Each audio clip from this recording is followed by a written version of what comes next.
कविता से। प्रश्न क, कविता पढ़कर बताओ कि यह शरारती जीव घर में कहाँ कहाँ गया। तो हमने अपने कविता में एक शरारती जीव के बारे में पढ़ा है जो पूरे घर में शरारत करते फिर रहा है। उत्तर, यह शरारती जीव घर के अलमारी में, रसोई में, जूता चप्पल रखने के स्थान पर, पढ़ाई करने के टेबल पर, स्टोर रूम में, यानी कि घर के हर एक कोने में गया था। प्रश्न ख, किस तरह की चीज़ों का सबसे ज़्यादा नुकसान हुआ है, यानी कि किस तरह की चीज़ों के काटने से, कुतरने से हमारा सबसे ज़्यादा नुकसान हुआ है। उत्तर, इस शरारती जीव ने हमारे अनाज के बोरे काटे हैं, कपड़े काटे हैं, जूते चप्पल को कुतरा है और किताबों को भी कुतरा है और किताबों के पन्नों को भी कुतरा है। बहुत सारे अलग अलग चीज़ों को भी कुतरा है। सबसे ज़्यादा नुकसान हमें किताबों का हुआ है। प्रश्न ग, कविता में बहुत से नुकसान गिनाए गए हैं। नुकसान होना मतलब किसी चीज़ का लॉस हो जाना। तुम्हारे हिसाब से इनमें से कौन सा नुकसान सबसे बड़ा है और क्यों? तो जैसे कि हमने कहा, किताबों का नुकसान ही सबसे बड़ा नुकसान है, क्योंकि किताबें ज्ञान का भंडार होता है। अनाज सालों साल हमारे घर में नहीं रहता, वो तो ख़त्म हो जाता है। कपड़े भी सबके अलग अलग होते हैं, एक के कपड़े दूसरे नहीं पहन सकते। वैसे ही जूते चप्पल भी, एक के जूते चप्पल दूसरा इंसान नहीं पहन सकता। लेकिन एक किताब कई लोग पढ़ सकते हैं। किताबों की बातें कभी भी पुरानी या खराब नहीं होती। हम हमेशा कुछ न कुछ नया ही सीखते हैं किताबें पढ़ के। यदि किताबें संभाल कर रखी जाएं तो कई पीढ़ियों तक, यानी कि दादाजी, फिर पापा, फिर बच्चे और फिर आने वाले बच्चे, कई पीढ़ियों तक किताबों को पढ़ा जा सकता है। तो इसीलिए जब चूहे किताबों को कुतर देते हैं तो किताबों का नुकसान सबसे बड़ा नुकसान होता है। प्रश्न घ, इस कविता में किसकी शैतानियों की बातें कही गई हैं और इस बात का अनुमान तुमने कैसे लगाया?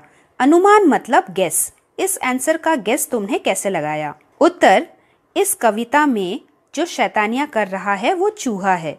इस कविता में चूहे की शैतानियों की बात कही गई है। यही वह जीव है जो कपड़े, किताबें, जूते आदि कुतरता है।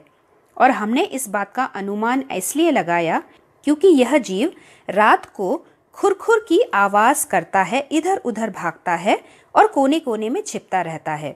तो ऐसी चीज़ें तो सिर्फ रात को जागने वाले प्राणी ही करते हैं और घर के अंदर रात को जागने वाले सिर्फ चूहे ही होते हैं जो खुरखुर की आवाज़ करते हैं, इधर उधर भागते रहते हैं और कोने कोने में छिपते हैं।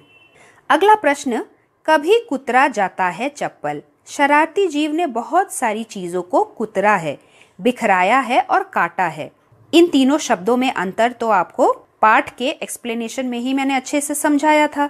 कुतरने का मतलब होता है किसी एक चीज़ के बहुत सारे छोटे छोटे टुकड़े करना, टू ग्नो ऑन समथिंग। बिखराने का मतलब है किसी चीज़ को स्प्रेड कर देना, फैला देना। और काटने का मतलब होता है किसी चीज़ को बाइट करना, यानी कि 2 या 3 पार्ट्स में पीसेस बना लेना। अब तुम बताओ कि किन किन चीज़ों को इस शरारती जीव ने कुतरा है, बिखराया है और काटा है। कविता के अनुसार इस शरारती जीव ने कपड़े को, कागज़ को और जूते चप्पल को कुतरा है, अनाज को, स्याही को और चीनी को बिखराया है और काटने में है जिल्द, रस्सी या फिर बिजली का तार। इन सब को शरारती जीव ने काटा है। अगला प्रश्न, कबाड़ का हिसाब। कबाड़ यानी कि वेस्ट मटेरियल, रद्दी या फिर पुराना टूटा फूटा सामान। प्रश्न क, कबाड़ी क्या क्या सामान खरीदते हैं? तो आपके घर में अगर जंक कलेक्टर्स आते हैं जो आपके घर का पुराना टूटा फूटा सामान लेके जाते हैं, तो आपने ज़रूर देखा होगा आपके मम्मी पापा उन्हें क्या क्या सामान बेचते हैं। उत्तर, कबाड़ी वाले पुराने अखबार, लोहे का सामान, टूटी फूटी प्लास्टिक का सामान और बाकी घर की कोई भी टूटी फूटी चीज़ खरीद लेते हैं। प्रश्न ख, तुम्हारे घर से सामान ले जाकर कबाड़ी वाले उसका क्या करते होंगे? उत्तर, कबाड़ी वाले इन चीज़ों को कारखानों में, यानी कि फैक्ट्रीज में जाके बेच देते हैं, जहाँ पर इनको गलाकर, यानी कि मेल्ट करके फिर से नई और उपयोगी चीज़ें बनाई जाती हैं। जैसे पुराना टूटा फूटा प्लास्टिक की बोतल, हमारे घर से जंक कलेक्टर्स खरीद के लेके जाते हैं, फिर कारखानों में बेच देते हैं। कारखाने वाले इन सब प्लास्टिक्स की बोतलों को फिर से गलाते हैं, मेल्ट करते हैं और गलाने के बाद फिर से नए शेप में इन्हें मोल्ड कर देते हैं और उसी से नई बोतल बन के तैयार हो जाती है। प्रश्न ग, पता करो कि पुराना अखबार या रद्दी किस भाव से बिकता है। भाव यानी कि price. What is the cost of per KG of old newspapers and notebooks. तो हमारे घर का जो पुराना अखबार न्यूज़पेपर होता है या फिर हमने अपने पुरानी कक्षा में जितने भी क्लास वर्क्स मटेरियल यूज़ किए हैं उन सब चीज़ों को कबाड़ी वालों को बेचा जाता है। पुराने अखबार और रद्दी 10 से 12 रुपए यानी कि 10 to 12 रुपीस प्रति किलो के भाव से बिकता है। प्रति किलो का मतलब होता है 1 kg। प्रश्न घ, अगर कबाड़ी तुम्हारे घर का कबाड़ न खरीदे तो क्या होगा।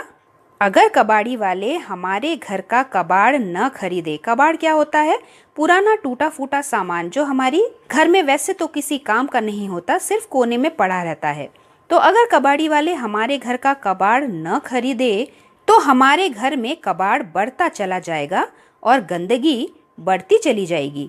अगला प्रश्न है घुसपैठ यानी कि घर में बिना कुछ बोले यानी कि घर में चुपके घुस जाना।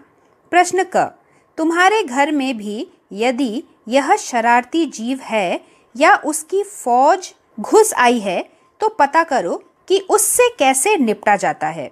मतलब अगर तुम्हारे घर में भी चूहे हैं या फिर चूहों की फौज यानी कि बहुत सारे चूहे एक साथ घुस गए हैं तो फिर अपनी मम्मी से पूछो, पता करो कि उनसे कैसा निपटा जाता है, यानी कि उन चूहों को घर से दूर कैसे भगाया जाता है या फिर अपने घर के सामान को उनसे कैसे बचाया जाता है।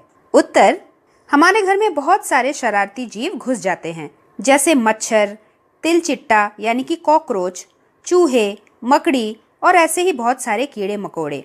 मच्छर को मारने के लिए हम दवाइयों का प्रयोग करते हैं और अपने शरीर पे ओडोमॉस लगाते हैं जो एक तरीके का क्रीम होता है। तिलचिट्टा यानी कि कॉकरोच को मारने के लिए भी हम स्प्रे का इस्तेमाल करते हैं।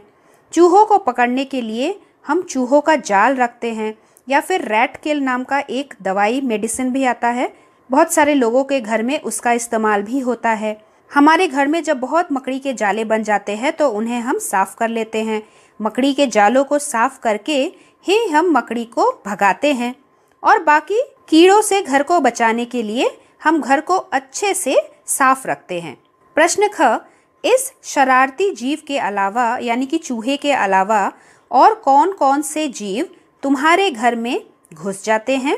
तो जैसे हमारे घर में मक्खी, मच्छर, छिपकली, तिलचिट्टा यानी कि कॉकरोच, चींटी, एंट्स, बिल्ली भी कई बार खिड़की खुली रहती है तो घुस जाती है।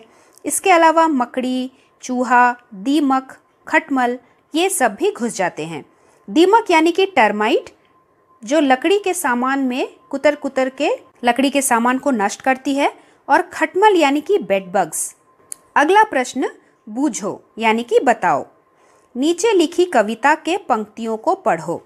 जिन शब्दों के नीचे रेखा खींची है उनका अर्थ आपस में चर्चा करके बताओ।